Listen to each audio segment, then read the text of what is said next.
Agora no seu rádio. JD1 no ar. As principais notícias do estado, do Brasil e do mundo. JD1 no ar. JD1 no ar. Apresentação Wesley Paiva. Apoio Senar MS. Transformando vidas. Olá, quinta-feira, dia 19 de setembro de 2024. A partir de agora aqui no seu rádio tem o JD1 no ar, comigo Wesley Paiva, apresentando as principais notícias aqui do nosso estado, do Brasil e do mundo. Em parceria com 32 emissoras de rádios FM em Mato Grosso do Sul, o JD1 no ar tem o apoio do Senar MS, Transformando Vidas.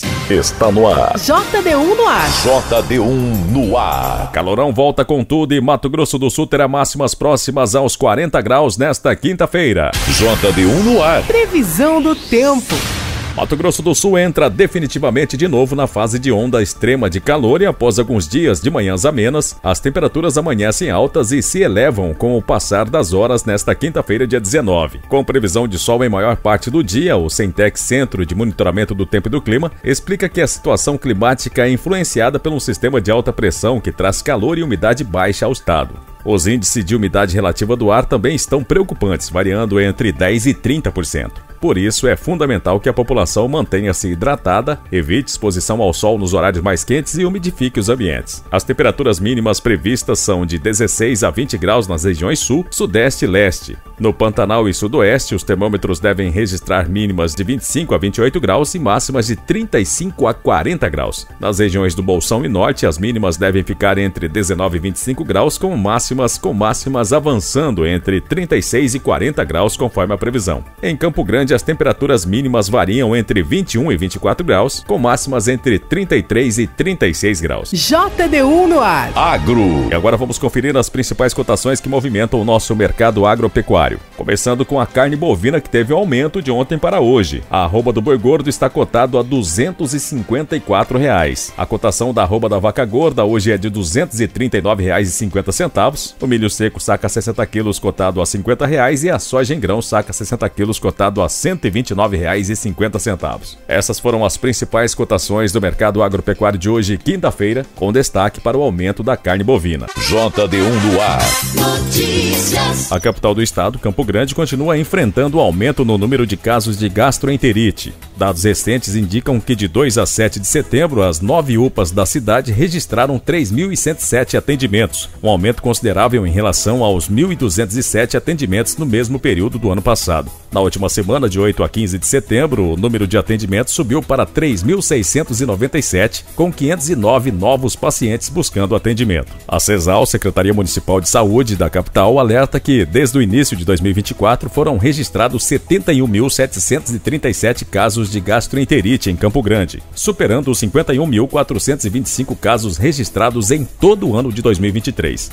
A gastroenterite, uma inflamação do estômago e intestinos, é frequentemente causada por agentes virais, mas também pode ser provocada por bactérias e parasitas. A recuperação geralmente ocorre em cerca de 10 dias, com foco no alívio dos sintomas e na reidratação. JD1 no ar. JD1 no ar. O Departamento Estadual de Trânsito de Mato Grosso do Sul, DETRAN-MS, abriu inscrições na última terça-feira, dia 17, para o curso de formação de instrutores de trânsito em Dourados, Mato Grosso do Sul e região. Para participar, é necessário ser maior de 21 anos. Os interessados podem se inscrever até o dia 14 de outubro, quando iniciam as aulas, através do site oficial do Detran. Segundo o Departamento de Trânsito, o curso será presencial e com 203 horas de aula, com disciplinas como didática, direção defensiva e legislação de trânsito, primeiros socorros, entre outras. Maiores informações no portal meudetran.ms.gov/educação. JD1 no ar. JD1 no ar. Um levantamento feito pelo portal Reclame Aqui, pela Associação Brasileira de Bares e Restaurantes, Abrazel, mostra que o horário de verão é bem visto pela maioria das pessoas. De acordo com pesquisa feita com 3.000 pessoas, 54,9% dos entrevistados são favoráveis à mudança nos relógios ainda este ano. Desse total, 41,8% dizem ser totalmente favoráveis ao retorno do horário de verão e 13,1% se revelaram parcialmente favoráveis. Ainda segundo o estudo, 25,8% se mostraram totalmente contrários à implementação.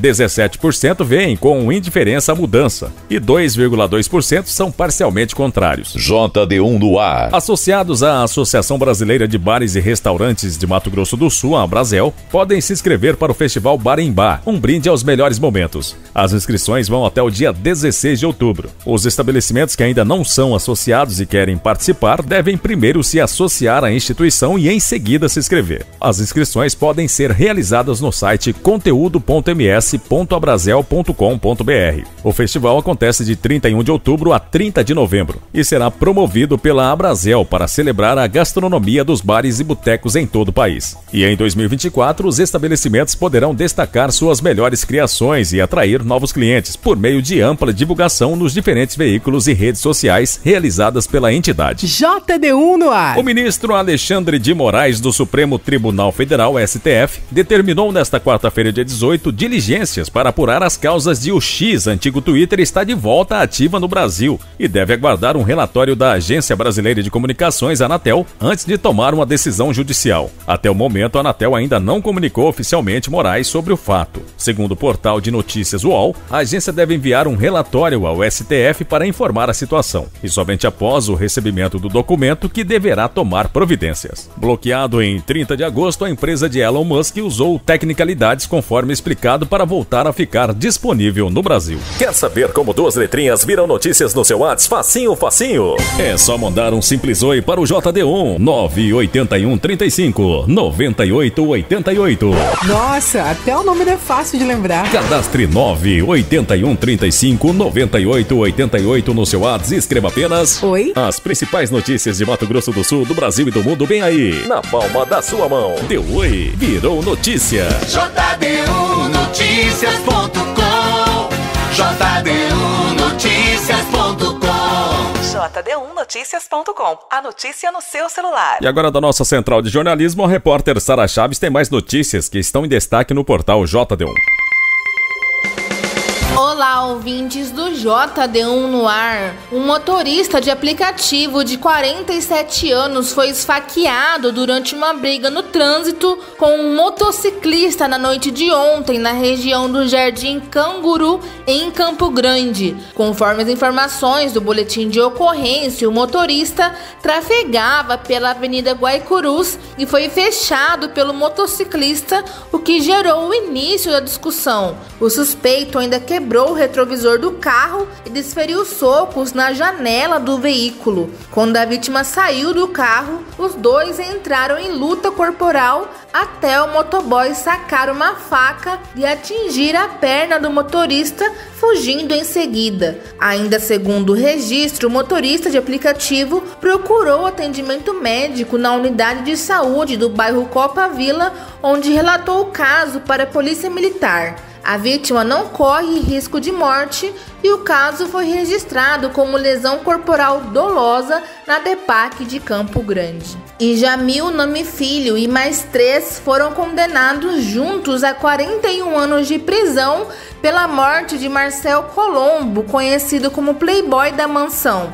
O julgamento, que terminou na madrugada desta quinta-feira, condenou Jamilzinho, apontado como mandante do crime, e Marcelo Rios, o organizador, a 15 anos de prisão em regime fechado. Everaldo Monteiro, que auxiliava nas tarefas, cumprirá 8 anos e 4 meses em regime fechado. Já Rafael, acusado de ocultar a arma do crime, foi condenado a 2 anos e 6 meses em regime aberto. Juntos, os acusados somam 41 anos de prisão. A decisão foi do juiz Aloísio Pereira dos Santos, da 2ª Vara do Tribunal do Júri de Campo Grande.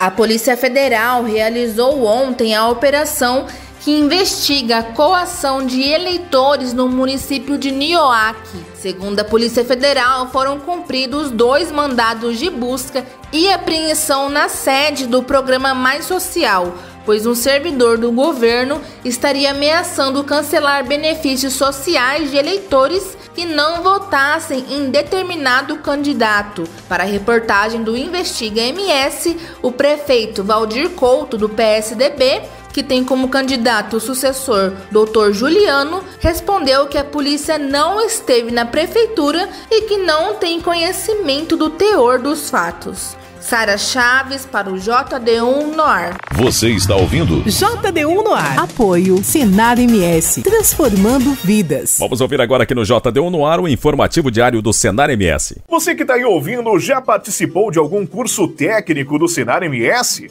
Tá esperando o quê? São várias oportunidades de capacitação espalhadas por Mato Grosso do Sul. A dica de hoje é o curso de criação e manejo de abelhas nativas sem ferrão. Nele você aprende a aperfeiçoar o manejo e a colheita de mel, utilizando as normas técnicas adequadas. Gostou? Tem turma prevista para várias cidades. Procure o Sindicato Rural do seu município e saiba mais sobre os cursos do Senar MS. JD1 no ar. Apoio Senar MS, transformando vidas.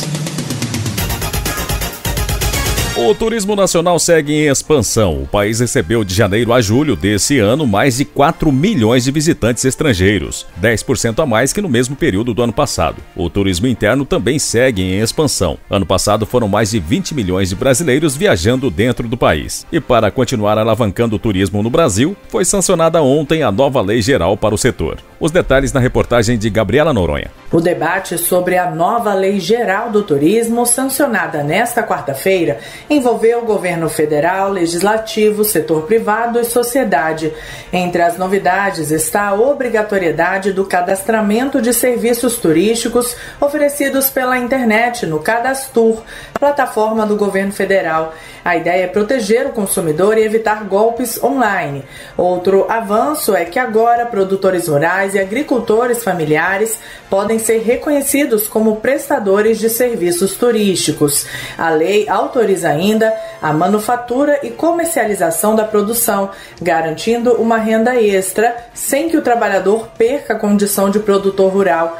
A nova lei tem potencial para alavancar ainda mais o turismo, como explica o ministro do Turismo, Celso Sabino. A nova Lei Geral do Turismo moderniza e adequa ao setor à atual dinâmica mundial da atividade. Entre outros avanços, essa legislação desburocratiza procedimentos, aprimora o ambiente de negócios e promove uma maior integração entre o poder público e a iniciativa privada. A lei permite avançar, tornar o turismo uma ferramenta de desenvolvimento que ajude a alavancar a economia e melhorar a qualidade de vida do povo brasileiro. A Lei Geral do Turismo também permite o uso de recursos do Fundo Nacional de Aviação Civil para empréstimos e para compra de querosene de aviação em aeroportos da Amazônia Legal e incentiva projetos de combustíveis renováveis. O objetivo é atrair mais voos para a região amazônica, além de contribuir para uma aviação mais sustentável. O ministro de Portos e Aeroportos, Silvio Costa Filho, destacou a importância do setor para a economia do país. A cada 4 turistas que chegam numa cidade, nós estamos falando de um emprego que é gerado na população. E é preciso que a gente possa ampliar a agenda da indústria do turismo no Brasil. Outra novidade é a instituição por lei do Mapa do Turismo Brasileiro, com a inclusão de novas categorias. O mapa já conta com vários destinos e auxilia o Estado a definir políticas e recursos para regiões brasileiras. Durante a cerimônia também foi assinado um acordo entre o Brasil e a ONU Turismo, da Organização das Nações Unidas, para a instalação de um escritório da instituição no Rio de Janeiro. O objetivo é fortalecer o turismo no Brasil, na região das Américas e do Caribe. Reportagem Gabriela Noronha. JD1 no ar. JD1 no ar. E o presidente do Senado, Rodrigo Pacheco, quer acelerar o livre comércio entre os países do Mercosul e da União Europeia. Em reunião com o Conselho Federal da Alemanha, Pacheco demonstrou preocupação com a exportação dos produtos do agro brasileiro. A reportagem é de Luiz Felipe Liasbra. O presidente do Senado, Rodrigo Pacheco, defendeu a celeridade do acordo de livre comércio entre os países do Mercosul e da União Europeia. O assunto foi tema da visita da comitiva de autoridades e empresários alemães ao Congresso Nacional. O principal ponto da reunião foi a lei do Parlamento Europeu que restringe a importação de produtos pontos de áreas de desmatamento. Pacheco pondera que a legislação precisa separar o que é desmatamento legal de áreas que são autorizadas pelo poder público para a produção da matéria-prima. E, obviamente, aquele produto produzido a partir de desmatamento ilegal deve ser coibido e deve ser rechaçado. Mas essa generalidade sobre desmatamento é algo que nos preocupa produtores do Brasil todo, especialmente pequenos e médios, que podem ter as suas produções prejudicadas às exportações em função dessa má compreensão. A visita da delegação alemã ao Senado foi para comemorar os 200 anos dos primeiros imigrantes no Brasil. JD1 no ar. Esporte. E agora o repórter esportivo Dinho Almeida tem as últimas notícias do futebol. Olá, estamos chegando com notícias esportivas desta quinta-feira. Copa Libertadores da América. O Fluminense abriu a vantagem nas quartas de final da Conmebol Libertadores. Aos 42 minutos do segundo tempo, na reta final de um jogo de poucas chances do Maracanã, Lima cabeceou certeiro após o cruzamento de Queno para estufar as redes do Atlético Mineiro e marcar o único gol da partida.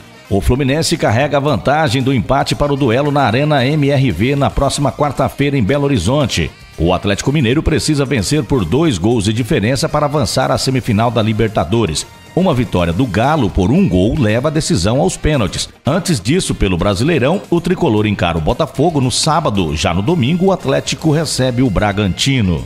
No outro jogo da noite, está tudo igual na decisão na vaga da semifinal da Conmebol Libertadores entre Botafogo e São Paulo. Apesar de dominar a equipe paulista na maior parte do jogo de ida das quartas de final da competição na noite de ontem no Newton Santos, o placar não saiu do 0-0. Com isso, a definição fica para a semana que vem no Morumbis. O time fez um jogo de intensidade alta, com cara de quem queria encaminhar uma possível vantagem o quanto antes.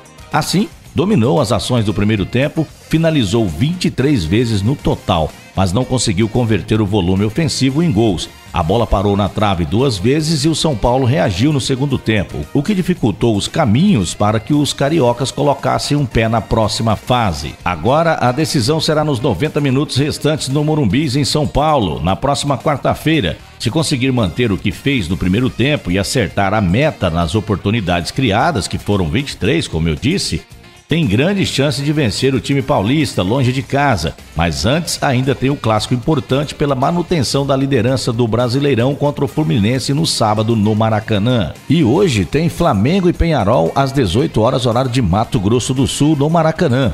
Copa Sul-Americana, quartas de final, na noite de ontem o Lanús empatou com o Independiente Medellín 0-0. E hoje, às 20 horas e 30 minutos, o Atlético Paranaense recebe o Racing. No mesmo horário, o Libertad recebe o Cruzeiro. UEFA Champions League, jogos de ontem. O Bolonha empatou com o Shakhtar Donetsk em 0-0. O Sparta Praga venceu o RB Salzburg por 3-0. O Celtic goleou o Slovan Bratislava 5-1. O Borussia Dortmund venceu o Clube Bruges por 3-0. Internacional e Manchester City ficaram no 0-0. Paris Saint-Germain venceu o Girona por 1-0. Nos jogos de hoje, ainda pela primeira rodada, o Estrela Vermelha enfrenta o Benfica. O Feyenoord enfrenta o Bayer Leverkusen. O Atalanta enfrenta o Arsenal. Atlético de Madrid recebe o RB Leipzig. O Brest enfrenta o Sturm Graz. E o Mônaco recebe o Barcelona. Eu sou Dininho Almeida e esses foram os destaques de hoje para o JD1 no ar. JD1 no ar, direto de Brasília. Participantes de audiência pública realizada na Câmara dos Deputados afirmaram que a violência política tem o objetivo de afastar as mulheres dos espaços de poder. Os detalhes na reportagem de Maria Neves. O objetivo da violência política de gênero é afastar as mulheres dos espaços de poder e decisão, afirmaram as participantes de audiência pública sobre o tema. Segundo a coordenadora geral de participação política das mulheres do Ministério das Mulheres, Andresa Xavier, pesquisa da Organização das Nações Unidas apontou que nada menos que 25% das mulheres em espaços políticos já sofreram violência física no exercício do cargo. Além disso, 20% delas relataram já ter sido vítimas de assédio sexual, 45% de ameaças e 82% sofreram violência psicológica. Das entrevistadas, 40% disseram que a violência atrapalhou sua atuação política. Quando as mulheres sofrem violência política, elas se desestimulam a se manter naquele espaço de poder ou mesmo a disputar uma nova eleição, tentar uma reeleição. E isso não atinge apenas as mulheres que já ocupam esses espaços, como também as mulheres que anseiam ocupar e acabam sendo desestimuladas porque veem as suas representantes sendo atacadas cotidianamente e os seus agressores muitas vezes ficando impunes. De fato, um levantamento realizado pelo Instituto Alziras sobre violência política de gênero entre 2021 e 2023 mostrou que somente 7% das representações por esse tipo de agressão foram convertidas em denúncias criminais pelo Ministério Público. Como ressaltou a secretária-geral da Presidência do Tribunal Superior Eleitoral, Andréia Pachá, embora sejam mais da metade da população brasileira, as mulheres ainda ocupam menos de 18% das cadeiras na Câmara e 15% das vagas do Senado. Nos municípios, a representação feminina encontra-se ainda mais restrita. Somente 12% deles são governados por uma prefeita. Além disso, as mulheres respondem por apenas 16% dos lugares nas câmaras de vereadores e 17% das cidades não elegeram nenhuma representante do sexo feminino. Como forma de tentar combater o problema, a ministra do Tribunal Superior Eleitoral, Edilene Lobo, defende a criação de delegacias digitais. A ministra argumenta que, desta forma, seria possível economizar com a construção de prédios e, com isso, investir em pessoal especializado para agilizar o atendimento às vítimas. A ideia era de que, com agentes de polícia especializadas, a possibilidade de adotar medidas de urgência. Uma delas, acionar imediatamente as plataformas digitais para dar-lhes notícia de um ilícito naquele ambiente. Nós precisamos fazer um pacto de verdade. Não é possível que essa oitava economia do mundo possa viver com os índices de feminicídio, de exclusão das mulheres do mundo da política, de apagamento das mulheres nos espaços corporativos. Já a diretora-geral da Escola Superior do Ministério Público da União, Raquel Branquinho, chamou a atenção para a necessidade de evitar retrocessos. A procuradora lembrou que está em curso a elaboração de um código eleitoral, que vai reunir toda a legislação relacionada ao processo político eleitoral no país. Com isso, haveria o risco de leis que protegem as mulheres ficarem dispersas no novo texto e perderem efetividade. Embora reconheça a importância das leis para combater as violências contra mulheres, Andréia Pachá ressalta que a legislação não é suficiente para dar conta do problema. A juíza lembrou que desde 1963, uma lei estabelece que mulheres têm direito de exercer todos os cargos públicos em condição de igualdade com os homens. Para Andréia Pachá, o que se faz necessário é mudança cultural, com educação e convívio e também com formas de constranger quem pensa que é pauta de mulherzinha lutar por um país mais igualitário. Também para a deputada Elisângela Araújo, do PT da Bahia, o caminho da transformação passa por políticas públicas que promovam mudanças de consciência. Nosso desafio, quanto parlamentar aqui nessa casa, é de fato a gente dialogar na perspectiva do executivo, da gente propor políticas que vá fazer essa transformação na geração, desde o ensino infantil. Não adianta investir na segurança pública milhões se a gente não mudar a concepção das relações de gênero dentro da sociedade brasileira. A audiência pública sobre ferramentas de combate à violência política de gênero foi realizada pela Comissão Permanente Mista de Combate à Violência contra a Mulher. Comissões mistas são formadas por deputados e senadores. De Brasília, Maria Neves. Com a apresentação de Wesley Paiva, termina aqui o JD1 no ar de hoje, quinta-feira, dia 19 de setembro de 2024. Essa é uma iniciativa do JD1 Notícias em parceria com 32 emissoras de rádios FM em Mato Grosso do Sul e conta com o apoio do Senar MS. Para você ouvir novamente essa edição em podcast ou ainda acompanhar outras notícias do estado, do Brasil e do mundo, acesse a qualquer momento o nosso site www.jd1noticias.com. Uma boa quinta a todos e até amanhã. Você ouviu as principais notícias do estado, do Brasil e do mundo. JD1 no ar. Apoio Senar MS, transformando vidas.